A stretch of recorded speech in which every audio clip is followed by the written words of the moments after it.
Welcome to the Way to Go podcast here with Steve Sargent. Appreciate you being here with me, buddy. Thank you. So glad to be here. I know. I'm always glad to have you here. Well, I'm always glad to be here. I mean, no, this is the podcast, all right, we're doing. You are the only, right now, non-pastor at Eagleville on this podcast. Now that we moved away from the radio show, I had to keep you here with me, Thank you. Thank you for taking me with you. No, I love it. I look forward to seeing you. Likewise. I do. I look forward to seeing you. I look forward to talking to you.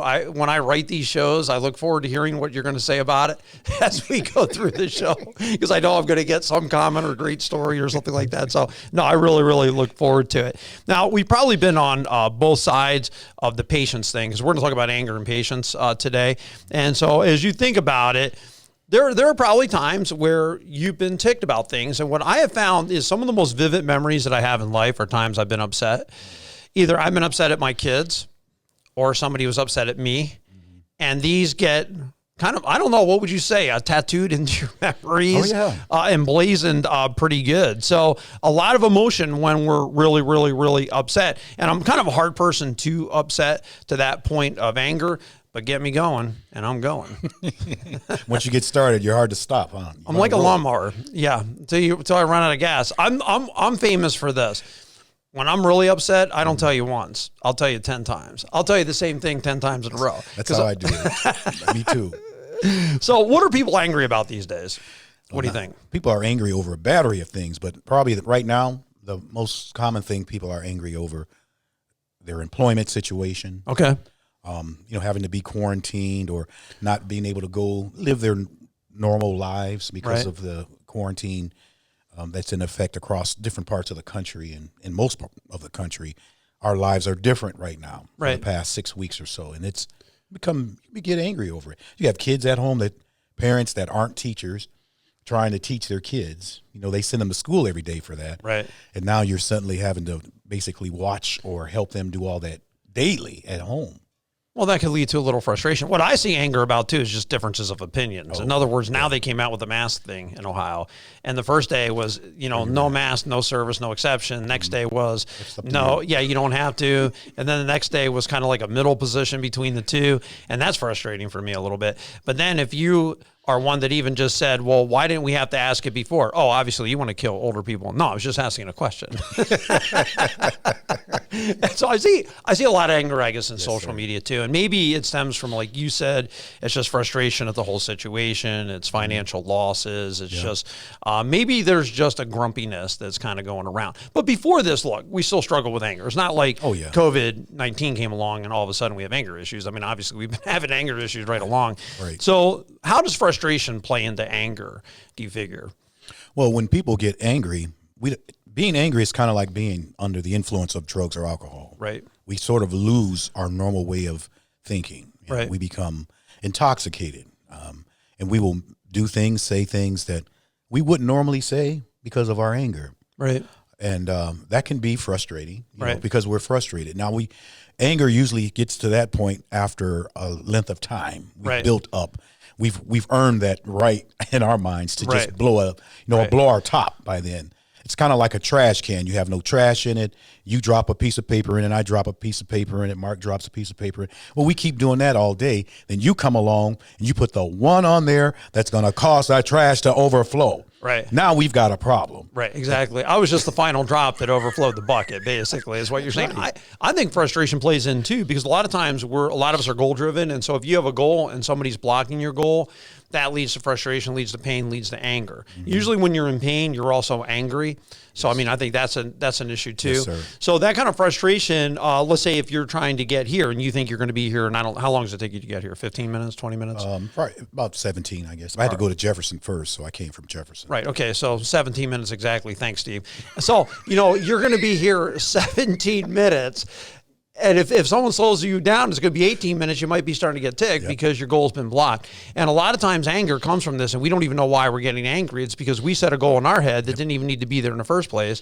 And because we didn't get to it, we started to get frustrated, and that led to anger. Now, there are some great patterns, as we talk about anger. And I think one of the first things that I want to say is anger isn't sin in and of itself. It's not. Sometimes there's you have a right to be angry. Your spouse cheats on you and you're angry about it. Yeah, Absolutely. Why wouldn't you be angry about it? There's injustice. Somebody abused a kid. We ought to be upset about that kind of stuff, right? That's right. How did Jesus Christ respond to the money changers in the temple? He began to bring out the old whipping stick. Exactly. Put a whooping on him. That's what he did. Moses and the 10 Commandments, he broke them. There's frustration, like we already said, over some of the restrictions, because it's kind of like not our way of life. Like the American way of life is choice. I mean, that's what we've understood freedom to be. Right now, you can't decide to go, well, I want to go to a ball game or not. I want to go to a restaurant or not. I want to go to the gym or not. These are choices that have already been made. So sometimes I think that gets a little frustrating because we already have an idea in our head of how it should be laid out. And not saying that we shouldn't make changes to protect the elderly, because anytime you express frustration with the way it is, people assume you don't care. No, I'm not saying I'm not doing those things. I'm not saying I'm obviously I want to help the elderly and we care about people. We're just understanding where we're at. Right, and why people are still frustrated. So I think there's that kind of stuff too. And then there's a verse in 1 Samuel 11:6, when Saul heard their words, the Spirit of God came powerfully on him, and he burned with anger. Burned with anger. And why? Because Nahash came to Jabesh Gilead and said, if you guys want to live, you have to let me put out your right eye of every male. Every one of you, I'm going to put out your right eye. Can you imagine that? Yeah. Yeah, Saul heard it. He's ticked. He should have been ticked. That's right. That was wrong. You know what I'm saying? He went with his men, and he won a great victory that day for Jabesh Gilead. And he's like, he cut up an oxen, I think it was, and sent it out there. He said, you guys come to me or be like this, because I'm going to turn my anger at them to you. You don't get out here and help me in this battle. And it was, they put a hurting on Nahash that day because he wasn't going to put up with that. So to me, being angry in the right situation, sometimes God is angry. Sure. God is holy. It's not that he's really wrong. But what are some of the silly things that we're getting mad about that maybe we don't need to? I think you alluded to it earlier when you said, as an example, me coming from Jefferson, and if I think I'm going to be here. So actually, I got here ahead of time. I didn't know how long I was going to have to wait. Right. So I left work much earlier to give myself more time. But, we'll have those, that slow driver to get in your way, or a light that doesn't seem to want to change. And we just get so sometimes frustrated, angry over that. And you're talking about 30 seconds, right? Another minute. And in our minds, it's almost like a whole extra day. And it's not. And then we blame, we leave home late. Then we blame the car that's going slow in front of us for making us late. No, you left too late. It's not their fault. You left with needing the best case scenario, and that means every light changing green as you were coming through it, and God miraculously kind of like parting the traffic lights, if you will, for you. It doesn't always work that way. I think people get mad at Facebook posts and spill milk and people making mistakes and stuff. Clearly there are times where I get angry. I don't need to get angry. There are things that I let it get to me that I don't need to. And one of the things that we need to realize is so we're going to say about anger, sometimes it's okay to be angry. Fight we must when our cause it is just, is one of the lines of the Star Spangled Banner, actually, the full song. So if you know of all the verses, that's why, sometimes we should be angry, sometimes we should be upset. But we also have a responsibility to control our anger. Oh, yeah.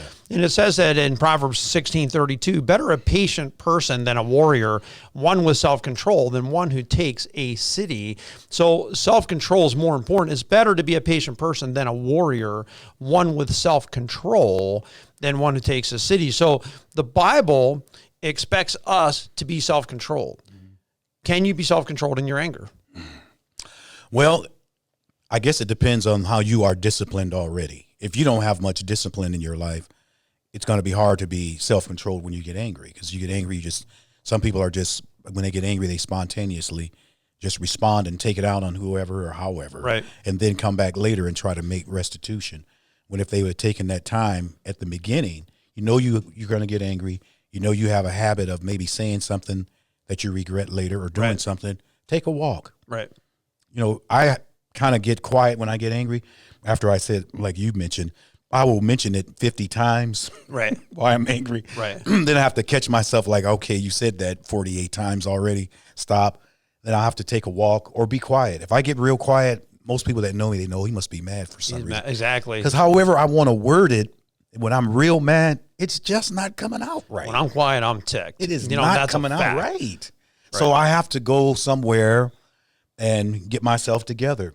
And usually the next day, regardless of whatever it is, the next day I do feel more equipped to deal with it. I don't want to say. Well, okay, feel so better. you're saying, hey, you know, sometimes it's better to wait as far as a self-control management tip. Wait and don't maybe respond right away. Right. Walk away. I think those are all good things. But here's a comment I want to make on the ability of self-control. You're mad at a kid. You're mad, let's say, at a spouse. You're mad at a friend. I can't believe you're doing, what do you mean doing that? Somebody calls on the phone. Hey, how are you? Oh, it's so good to hear from you. In an instant, you controlled it. If you can control it with that phone call, let me tell you something. You control it with that phone call, you could have controlled it with them. Yep, that's right. So you can control it. And that's the proof. Because when the phone rings and you can change your tone in a heartbeat, that shows you can control it. It's not, this isn't blind rage at this point. Now, I know for me, again, it often comes from frustration. And you kind of have to know what your trip points are and maybe not. And some of my trip points were family vacations, packing the car. Everyone knew it's probably going to be a quiet hour, the first hour, because inevitably I would have to be the genius to get all these kids, suitcases and everything going for, let's say, a week trip, 10-day trip, 2-week trip, get everything into the trunk of a sedan when we first started. And I'd have it all packed, all figured out, right? Because I like to see everything before I start packing one thing. Biggest suitcase of all would come out at the end. I'm like, I thought I just asked. Was everything out here? Yeah, Dad, everything's out here. Everything's out here. Well, where did this 100-pound suitcase just come from? Did it magically appear? And so I would tell them all the time, please, guys, if you don't want me getting frustrated, just let me see everything at once. So I know what I'm doing and I know how much cramming I have to do in this place. Right. So yeah, it drove me crazy every time. Every time. So now you got to drive. Every time. How are you doing then? Well, we're getting there faster.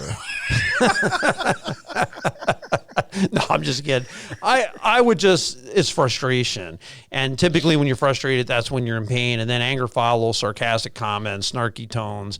And you got to know to control it. That's all there is to it. Because it says in Psalm 37:8, refrain from anger and give up your rage. Do not be agitated. It can only bring harm. So give up on your rage. It could only bring you harm. And you got to realize, this isn't doing me any good. For me to be angry, to lose my cool is not going to do me one bit of good. That's right.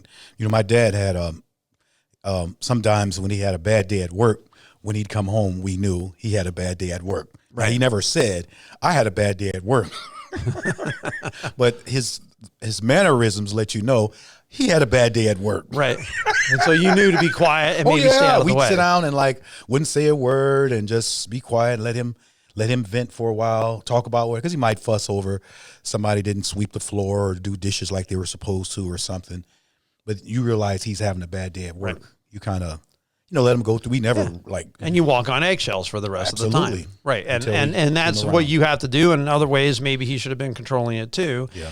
Because this is I guess you would say the tug of war. It's like, yeah, some things are on your kids for aggravating the ever-living daylights out of parents, but some things are also on parents or any relationship you can throw in there. But I look at this too. Okay, so let's go over. It's not always wrong to be angry. Correct. We're responsible to control it. And then we're told in the Bible this, don't sin in your anger. If you are sinning, if you are angry, don't sin. And here we have it in Ephesians 4:26, in your anger, do not sin. Do not let the sun go down while you're still angry, and do not give the devil a foothold. So I look at that as natural as anger is a normal emotion, yes, right? But it can be sinful. And at what point does anger become sinful? Well, when we begin to retaliate, we start saying things that are spiteful, or we start tearing up stuff. Right. Like people go through these temper tantrums. I mean, adults, I'm even talking about children. Well, they start throwing things, and you pay $1,200 for a flat screen TV, you get mad and you smash it. Like, it doesn't just automatically grow back. No. Those are things that you are getting carried away with. You're way out of the pocket, and you are going to regret doing that. Well, I would say when things get broken would be sin. When we hurt people, there's sin at that time. When I lash out and do something that's regrettable, that's sin. And there are times where you say things when you're angry, and it could be the worst thing you could do. Man, you keep your mouth shut. If you're angry, you send a bullet out of your lips, out of that mouth of yours, you're not getting it back. Because once that word is out of your mouth and heading towards that other person's ear, it's going to be there in a nanosecond, and they may not forget it. And that's one of the dangers that we have when it comes to our anger. In your anger, do not sin. Do not give the devil a foothold, because he's looking for it. And he can use your anger against you. He can use your anger against other people. And that's where, again, we are responsible to make sure that we're not getting out of hand with it. Now, one tip I've learned when it comes to frustration and goal setting, if you're goal oriented and your goal gets blocked and you're frustrated, change your goal. Yeah. Sometimes you could be at a town in 6 minutes instead of 5. Maybe you didn't really have to get everything done in the day that you thought you had to get done. You don't like it because you got interrupted. Hey, go with it when it comes to God stuff. Maybe God has another plan for you. Don't get angry about it. Be willing to change your thinking, because a lot of anger is between your left ear and your right ear. Isn't that true? That's very true. And sometimes even when you're talking about being goal-oriented, and we mentioned before about traveling, when you travel, you want to leave at a certain time, get wherever. And I'm the type of person, I like to stop as little as possible. Right. I don't want to, if I'm driving from here to St. Louis, and I've done it a number of times, I don't want to stop until I get to Indianapolis. Right. Because I can go all the way to Indianapolis before I have to get gas. And I don't want to stop before then for nothing. Dude, that's a long way. I know, but I can do it. That's like 5-6 hours. I know it, but I can do that. And so I really, really don't want to stop. I want to be in Indianapolis by a certain time. I'm only going to stay there it's like being a race car driver. You make a pit stop and they change or whatever. No, and get back I'm out with there. you. That's how I am. If no one's saying anything and it's 3 hours, no one said I have to go to the bathroom, I'm heading for 4. Now I want my 4 before I'm stopping. You know what I'm saying? I'm goal-oriented. James 1:19 says, "Dear brothers and sisters, understand this. Everyone should be quick to listen, slow to speak, slow to anger, for human anger does not accomplish God's righteousness." So we're supposed to be slow to anger because it doesn't work the righteousness of God. And we're also told in the Bible, in Ephesians 4, if you have that verse, Ephesians 4:30 through 31, and it says, what does it say there? Do you have that verse? I did not. Yeah, go ahead and pick it out. Ephesians 4:30. Grab your phone there and I'll pull that one up. In Ephesians chapter 4, verses 30 through 31 is in a passage where it says put off and put on. So you start in 22 and 23. It says, look, put off the old man, put on the new. And then what Paul does is he gives a series of commands where it is put off and put on. And he'll say, put off anger, right? So we're supposed to put off lying and tell the truth, put off stealing, work with your own hands, put off corrupt talk, put on words that build up, and then we get down to 30 and 31. Right. Would you want me to read 30? Yeah, go ahead. And 30 says, "And grieve not the Holy Spirit of God, in whom ye were sealed unto the day of redemption. Let all bitterness and wrath and anger and clamor and railing be put away from you with all malice. And be ye kind one to another, tenderhearted, forgiving each other, even as God also in Christ forgave you." Right. That's a great one. That's the put off. Put off that, rage, malice, anger, the clamor, put on forgiveness, put on compassion, put on kindness. Yes. That's what you're supposed to be putting on.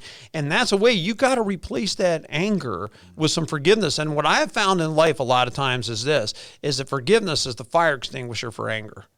Yeah. And if I'm really angry and I'm really upset about it, that's how I'm going to extinguish it. Well, does this apply to Cleveland Browns fans too? Well, I'll tell you what, if you talk about frustration, man, you're talking about a group that's really, really, really, really frustrated because they have a losing culture and now they've been losing a lot. Not that I want someone to be mad at me for saying that. Forgive me. That if you're mad at us for saying that and kind of making fun of the Browns, then, you have to forgive us. I'm making fun of them. I'm just asking. Well, I am, but because I like the Browns, you know what I'm saying? Unlike you, I actually like the Browns, Steelers fan. But you know what? You got to put off and put on. And I think that you've got to put off your anger. And that's your responsibility. And you replace that emptiness where the anger is gone and you pack in forgiveness, you pack in kindness. And that's a way to deal with it. So realize not all anger is wrong, but we have a responsibility to control that anger and to make sure that we, in your anger, do not sin and make sure we follow the prescription. Put off anger, put on kindness. You've been listening to Way to Go. We appreciate you tuning in here. And Steve, I appreciate you coming in. Oh, thank you. Being part of the show. You all have a great and blessed week.